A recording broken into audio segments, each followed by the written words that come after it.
নিজের স্বামীকে যদি নিম পাতার মতো তিতা মনে হয়, একটা কাজ করবেন, তারপরে আপনি ফলটা নিজেই বুঝবেন। আপনি যেটা করবেন, আপনার আশেপাশে যে আত্মীয় স্বজনরা আছে না, যে আত্মীয় স্বজনরা আপনারা বলে যে এই তোর সংসারে তো ঝামেলা হয়, চলে আয় আমার কাছে, আমি তোকে রাখবো, আমি তোকে চালাবো, এরকম উৎসাহ যারা দেয়, আসলে তোর স্বামীটা খারাপ, এই স্বামীর সাথে সংসার করা যায় না, এরকম বুঝ যারা দেয়, এই আত্মীয়দের বাসায় এমনি যেয়ে বলবেন, 7-8 দিন বা 10 দিন থেকে বলবেন যে ওই স্বামীর কাছে আমি আর যাবো না, ডিভোর্স নিয়েন না, আবার এমনি যায় পড়ে থাকবেন।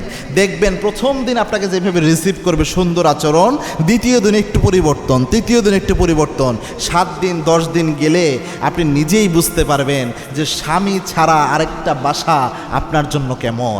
আপনি এটা মানেন আর না মানেন, একটা মেয়ের জন্য স্বামী ছাড়া এই পৃথিবী, যে মেয়ের বিয়ে হয়েছিল ডিভোর্স হয়ে যায়, ওই মেয়ের কাছে এই দুনিয়াটা হলো একটা মাছকে যদি আপনি পানি থেকে উপরে উঠাইয়া দেন, স্থলভাগে রেখে দেন, ওই মাছটা যেমন ছটফট ছটফট করে, যে তার অক্সিজেন পাচ্ছে না এরকম একটা অবস্থা, এই পানি ছাড়া অবস্থায়, তখন একটা স্বামী যখন কোনো স্ত্রীকে ছেড়ে দেয়, একটা নারীরও এই অবস্থাটা হয়ে যায়। এই দুনিয়াটা তার কাছে জাহান্নামের টুকরার মতো লাগে। বিশ্বাস না হলে যারা বিধবা রয়েছে, যাদের স্বামী মারা গিয়েছে বা তালাক হয়েছে যাদের, তাদের কাছে একটু খোঁজটা নিয়ে। তবে এটা সত্য কথা, কিছু জালেম এমন রয়েছে, এমন অত্যাচার স্ত্রীর উপর করে, যে যার কারণে একজন নারী কোনোভাবেই আর সংসারে টিকে থাকতে পারে না। পৃথিবীর কোনো নারীই চায় না যে আমি সংসার ছেড়ে চলে যাই, বাধ্য হয় অনেক সময় অনেক নারী সংসার থেকে বের হয়ে যাওয়ার জন্য।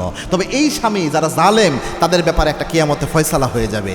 আল্লাহ রব্বুল আলামিন কিয়ামতের এই কঠিন ময়দানে ফরদান বি ফরদিন, একাকী আল্লাহ উঠাবেন, স্বামীদেরকে উঠাবেন, স্ত্রীদেরকে উঠাবেন। যতটুকু জুলুম হয়েছে, জুলুমের শাস্তি আল্লাহ রব্বুল আলামিন কিয়ামতে নেবেন। কুল্লুকুম রাইন ওয়া কুল্লুকুম মাসউলুন আন রাইয়াতিহি, যার যার দায়িত্বের ব্যাপার আল্লাহ রব্বুল আলামিন কিয়ামতের এই কঠিন ময়দানে আল্লাহ জিজ্ঞাসাবাদ করবেন। In the day of judgement 1 inch, 1 চুল পা আপনি নড়াতে পারবেন না, যতক্ষণ জুলুমের হিসাব আপনি দিবেন না।